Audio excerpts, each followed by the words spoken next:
I've come to a decision today, and I think I've been coming to it for a while. People like ZJ have been helping me with that, and plus watching some interviews with Bertrand Russell and Carl Jung on YouTube, done while they were in their very old age, in their 80s and so forth, and speaking their mind about their past career and what they believed and so forth. And I think to myself that, what is it about this life that is unique, that we live? We are human beings, and we are very unusual in the animal kingdom. I don't think you ever find anything like it anywhere else. If there is any evidence that there's any other life in the universe, if they make themselves known, they are also going to be unique, especially if they're anything like us. I had a dream this morning.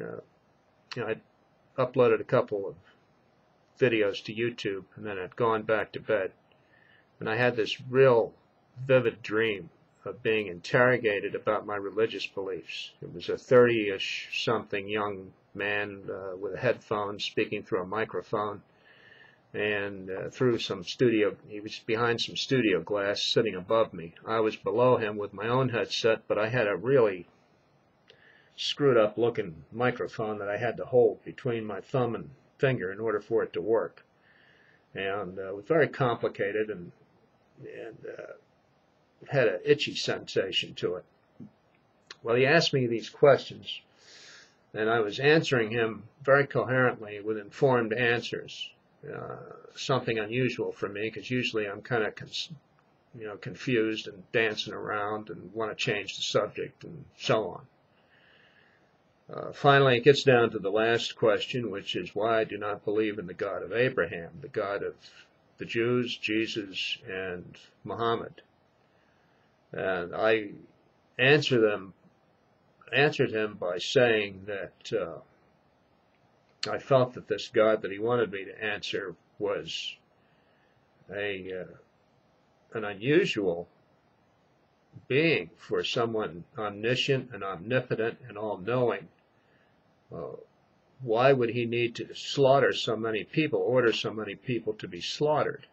He had chosen a people, the chosen people, selected a land for them to live in, which was already populated, and then ordered them to kill everybody there.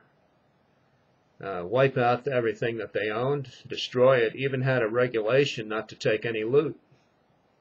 And then when somebody did take loot, because they felt like, all that murdering and slaughter and destruction that they did, they ought to get something for it, then God ordered the leader to find this person, kill him, and kill his entire family, about 132 people altogether, murder them. And this, this is in the Bible. You can read it. I don't remember the exact location of it, but if you read through the Bible, you'll find it. And I think it's where these people were killed is called the Valley of Despair, if I'm not mistaken.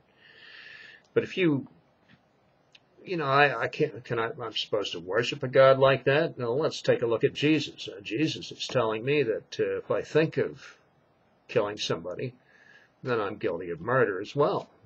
If I think of having sexual intercourse with a beautiful woman that I see walking down the street and want to do all kinds of things to her and so forth,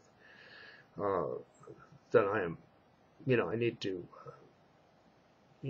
know that I've committed the sin. It's as if I've actually done it. And I guess that means I should just actually go out and do it.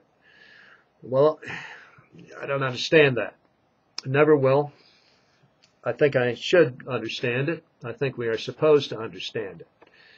I think and I believe, I'm coming around to believe that this entire Bible thing was designed to keep a king in power, and to keep kings in power and leadership in power, guarded by a well-compensated bodyguard and group of advisors, educators, and people whose job it is to educate and indoctrinate us to keep our mouths shut and do what we're told.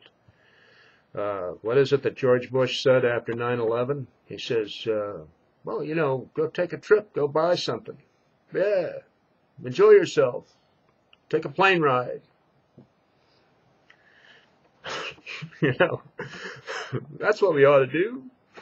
Well, you know, if that's how it is, then that to me is an atmosphere of non-thinking, just absolute stupidity that we're involved in, and I don't think there's any end to it in the near future unless we spark ourselves to some kind of action.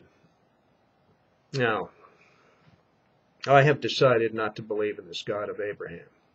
It doesn't exist. Doesn't. I don't believe in this. I don't believe in eternal torture because I want to have sexual intercourse with somebody that I see walking down the street, and therefore I must be punished for eternity and feel this tremendous guilt and give more money to the church so that they can tell the children to feel guilty and be fearful of burning in hell.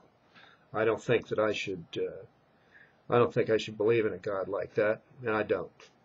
It's the simplest way I can put it.